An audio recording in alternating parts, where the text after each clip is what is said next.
कायराना करतूत सामने आई। नक्सलियों के लगाए आईडी में ब्लास्ट हुआ। आईडी ब्लास्ट में ग्रामीण गंभीर रूप से घायल हो गया। जगदलपुर मेडिकल कॉलेज में घायल ग्रामीण को भर्ती कराया गया है। नक्सलियों ने प्रेशर आईडी लगा रखा था। सिराकोंटा और दमपाया के बीच की ये घटना है। सिराकोंटा और दमपाया के बीच ये आईडी ब्लास्ट हुआ, जिसकी चपेट में ग्रामीण आ गया, बुरी तरह से घायल हुआ है, जिसे अस्पताल में भर्ती करा दिया गया है। इस वक्त की बड़ी खबर बीजापुर से खबर सामने आ रही है, जहां सिराकोंटा और दमपाया के बीच में एक आईडी ब्लास्ट हुआ। प्रेशर आईडी बम ये था जो कि नक्सलियों ने लगाया हुआ था। जगदल मेडिकल कॉलेज में घायल ग्रामीण को भर्ती कराया गया। इस खबर पर ज्यादा जानकारी के साथ सलीम शेख हमारे संवाददाता हमारे साथ जुड़ रहे हैं। जी सलीम, क्या है पूरी खबर, विस्तार से एक बार जानना चाहेंगे।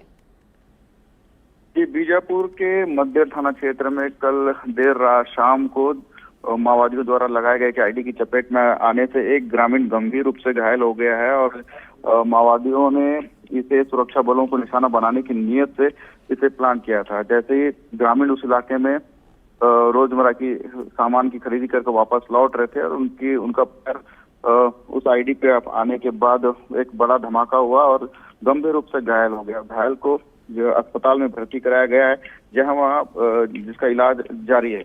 और लगातार जिस तरह से माओवादियों के खिलाफ बस्तर के अलग अलग इलाकों में जो मुठभेड़ जारी है और इससे बौखलाए हुए माओवादी किसी बड़ी घटना को अंजाम देने की फिराक में है। और इस तरह से जो कायराना हरकत है, अलग अलग जो रिहायशी इलाके हैं जहां ग्रामीणों का आना जाना है, उन इलाकों पर आईडी जैसे हथियार लगाकर उन्हें गंभीर रूप से घायल कर रहे हैं। सलीम, अभी ग्रामीण जो घायल हुआ है ग्रामीण, उसकी फिलहाल क्या कंडीशन है?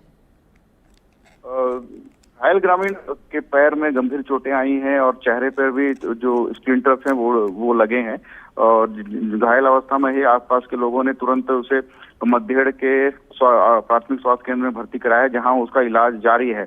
आज संभवतः उसे मेडिकल कॉलेज रिफर किया जाएगा। हालांकि अफसर बता रहे हैं कि स्थिति खतरे से बाहर है, किसी तरह की कोई खतरे की बात नहीं है, लेकिन अचेतन तौर पर उसे मेडिकल कॉलेज रिफर किया जाएगा।